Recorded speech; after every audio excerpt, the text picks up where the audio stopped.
साथियों, सेवा में अपना सब कुछ समर्पित कर देने वाले लोगों की संख्या अनगिनत है।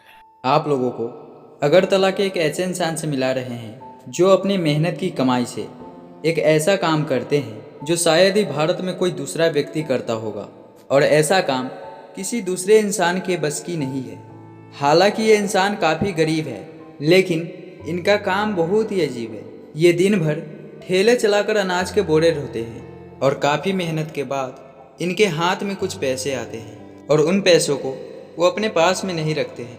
उनके सामने कोई भी छोटा गरीब बच्चा भूखा दिख जाए तो वे उन पैसों से उस छोटे गरीब बच्चों को भरपेट खाना खिलाते हैं। तो ये है इनका अनोखा काम, जो हर रोज़ 2-4 बच्चों को फ्री में खाना खिलाते हैं। इनसे मिलिए, ये है NS राजप्पन साहब, जो केरल के कोट्टयम में रहते हैं। यहाँ के तालाब में हर रोज़ 2-4 पक्षी पानी पीने के लिए आते हैं, लेकिन उस तालाब में कचरे भर जाने के कारण कुछ पक्षी अपना जान भी गंवा देती थी। राजप्पन साहब अपने पैरों से नहीं चल सकते, फिर भी वो सभी तालाबों के कचरों को अपनी नाव की सहायता से सभी कचरों को साफ करते हैं। इस चीज़ के लिए इन्हें पैसे मिले या न मिले परवाह नहीं थी, ये तो बस वातावरण को साफ रखना चाहते थे।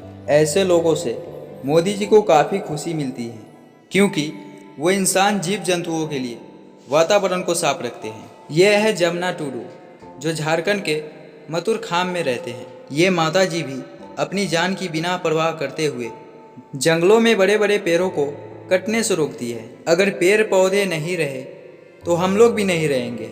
जब सारे जंगलों के पेड़ कट जाएंगे तो हम लोग सांस कहाँ से लेंगे। ऐसे हो रहे इलीगल काम को देख माता जी काफ़ी गुस्सा होती है, और वे दौड़कर हो रहे पेड़ की कटाई को रोकने चली जाती है, और उस लकड़हारे के हाथ से कुल्हाड़ी को छीनकर फेंक देती है। रात में जब सब लोग सो जाते हैं, तब वो लकड़हारा उस माता जी के घर पे आकर उनके पति को मारना चाह रहे थे। अब उस माता जी को बहुत ही ज़्यादा गुस्सा आ जाता है। फिर वो माता जी वहाँ के सभी औरतों के साथ मिलकर अपने हाथों में कुछ हथियार ले लेती है, और फिर उस लकड़हारे के पास जाती है। लकड़हारा इनके हाथों में हथियार को देखकर वहाँ से दुम दबाकर भाग जाते हैं, और इनसे मोदी जी को काफ़ी खुशी मिलती है। तमिलनाडु के मदुराई में मुरुगेसन नाम का एक आदमी रहते हैं, और उनका काम भी बहुत ही अनोखा है। यहाँ पे हर रोज बहुत सारे केले कटते हैं। केलों को काट कर तो बेच लिया जाता है, लेकिन उसका पेड़ वहीं पे रह जाता है, और इस कटे हुए केले के पेड़ को ये बच्चा देखने चला जाता है। और ये बच्चा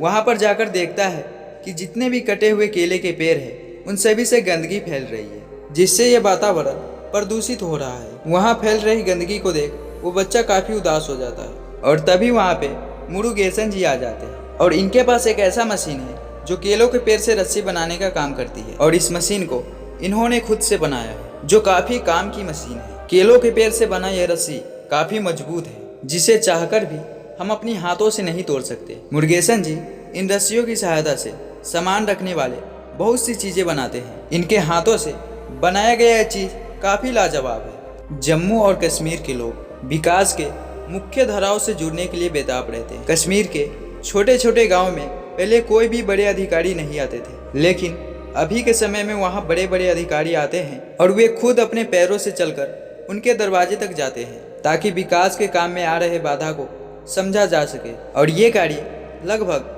हफ्तों तक चला। लगभग 4500 पंचर हाथों में सरकारी अधिकारियों ने गाँव वालों को सरकारी योजनाओं और कार्यक्रम को बड़ी विस्तार से समझाए, और वहाँ के मोहम्मद असलम जी ने ये सारी इन्फॉर्मेशन मोदी जी तक पहुँचाए, और मोदी जी इसे पढ़कर काफ़ी प्रसन्न हुए, और मोदी जी ने सभी देशवासियों को अपने कार्यालय से ही धन्यवाद दिए।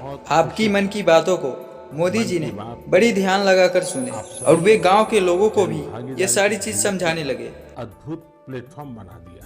हर महीने लाखों संदेशों में कितने ही लोगों के मन की बात मुझ तक पहुंचती है। गुजरात हर घर जल, ये बात है गुजरात की, जहां 2001 में उस समय पानी की काफ़ी दिक्कत थी। जितने भी चापाकल लगे हुए थे वो पानी ही नहीं दे रहा था। एक बार एक माता जी चापाकल से पानी भरने की कोशिश करती है, लेकिन उस चापाकल में से एक बूंद भी पानी नहीं निकलता। हालांकि माता जी की आंखों से आंसू जरूर निकल जाता है। उस समय गुजरात के CM श्री नरेंद्र मोदी जी थे। वो पानी की ऐसी समस्या देख काफी दुखी होते हैं और वो सबसे ज्यादा दुखी तब होते हैं जब देखते हैं कि पानी की मात्रा जमीन से काफी नीचे जा रही है और एक दिन ऐसा समय आ जाएगा कि पूरे धरती से ही पानी खत्म हो जाएगा। अभी पानी की समस्या पर चल रहा है गुजरात। जो लोग गुजरात में रहते हैं वो कहाँ से पानी पिएंगे?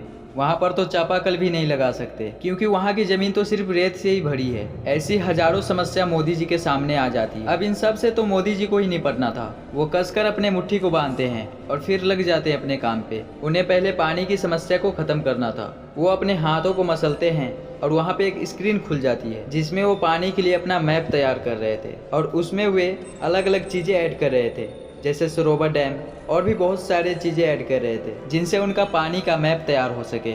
वो इस प्रक्रिया में विसाग और 3D सैटेलाइट इमेजिंग की सहायता लेने वाले हैं। और जब ये सारे प्रक्रिया खत्म हो जाती है तब वो निकल पड़ते हैं अपने मेन मकसद की ओर, यानी कि जमीन खोदने के लिए निकल पड़ते हैं और वो लोगों के साथ मिलकर जमीन की खुदाई करने लग जाते हैं। यहाँ तक कि वो खुद से बुलडोजर को भी चलाते हैं और उनमें से बड़े बड़े पत्थरों को बाहर निकालते हैं और कहाँ पे क्या करना है वो मैप की सहायता से करते हैं। बड़े बड़े पत्थरों को ढोकर ले जाया जाता है। जमीन काफी कठोर थी इसलिए उसे मशीनों की सहायता से भी खोदा जा रहा था। लगभग आधा काम हो चुका था। मोदी जी भी खुश हो जाते हैं क्योंकि उनका काम बड़ी शिद्दत से हो रहा था। अपने हाथों में ड्रिल मशीन को लेकर जमीन खोद रहे थे। उनके लिए पानी लाया जाता है लेकिन वो पानी नहीं पीते हैं। वो बस अपने काम को शिद्दत से कर रहे थे।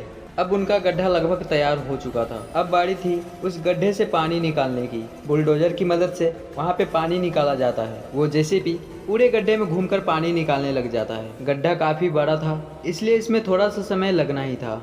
अब इस गड्ढे के लिए एक डैम भी बनाया जाता है। सुजलाम सुफलाम योजना कंप्लीटेड। ये काम तो मोदी जी कंप्लीट कर दिए। अब इन्हें अगले काम की ओर बढ़ना था। अब अलग अलग जगहों पे पानी पहुंचाना था, इसलिए पानी में ये घूमने वाला मशीन लगाया जाता है। गड्ढे में जो डैम बनाया गया था उस पे मोदी जी रास्ता बना देते पानी नीचे गिरने के लिए। अब नर्मदा मैन कैनाल से अलग अलग जगहों पे पानी पहुंचने लग जाता है। अब फिर से एक बार मोदी जी बुलडोजर को लेकर निकल पड़ते हैं और सबसे बड़ा जो डैम बनाया गया था उसके ऊपर जाते हैं जहाँ से पानी काफी तेजी में निकल रहा था और ये सारा पानी अलग अलग जगहों पे जाता है और वहाँ के लोग अपना प्यास बुझाते हैं। अब डैम के ऊपर आकर मोदी जी बुलडोजर से नीचे उतरते हैं और फिर पानी को देखकर काफ़ी ज़्यादा खुश हो जाते हैं क्योंकि जिस जगह पर पानी का एक बूंद भी नज़र नहीं आ रहा था उस जगह पे पानी की रेतें चल रही है और ये सिर्फ एक इंसान ने कर दिखाया। वो है श्री नरेंद्र मोदी जी। मोदी है तो सब मुमकिन है। मोदी ने अपने साथ पानी को चलने पर मजबूर कर दिया। अब जहाँ पर भी सूखा पड़ गया था वो सभी जगह हरियाली से भर जाती है। मोदी जी के गांव में कदम रखते ही मिट्टी का घर भी पक्के का बन जाता है। पीएम गति शक्ति योजना। धीरे धीरे गुजरात बदलने लग जाता है। पानी की भी समस्या खत्म हो जाती है, छत की भी समस्या खत्म हो जाती है और बिजली गैस इन सभी चीज़ों की भी समस्या खत्म हो जाती है। अब उन जगहों से चापाकल को हटाकर हर घर में नल लगा दिया जाता है ताकि इससे पानी की भी खपत कम हो और लोगों को पानी एक मात्रा में मिले। इसलिए एक पानी का बड़ा सा टैंक बनाकर उसमें पानी स्टॉक किया जाता है। अब उस टैंक से पानी सभी लोगों के घरों में जाने लग जाता है। अब माता जी की आंखों से आंसू नहीं, नल से पानी निकलेगा। सभी लोग काफी खुश होने लग जाते हैं। अरे माता जी, थोड़ा सा पानी मुझे भी पिला दीजिए। अरे जरूर, ये सब कुछ तो आपने ही किया है। ये बात है 2014 की। एक किसान अपने खेत की हल से जुताई कर रहा था। उसके काफ़ी मेहनत के बाद खेत लगभग तैयार हो गया था, लेकिन अचानक से वहाँ पे बारिश होने लग जाती है। बारिश होने के बाद खेत की सारी मिट्टी बराबर हो जाती है। इस किसान की सारी मेहनत बर्बाद हो जाती है क्योंकि यहाँ पे पानी की ज़रूरत नहीं थी, लेकिन बारिश होने के बाद यहाँ पे पानी लग जाएगा।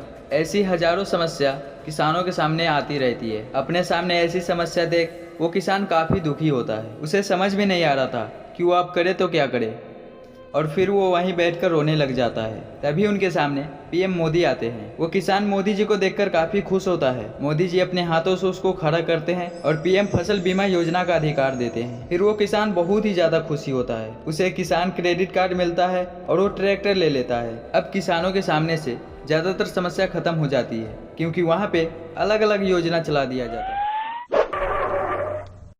Oh no!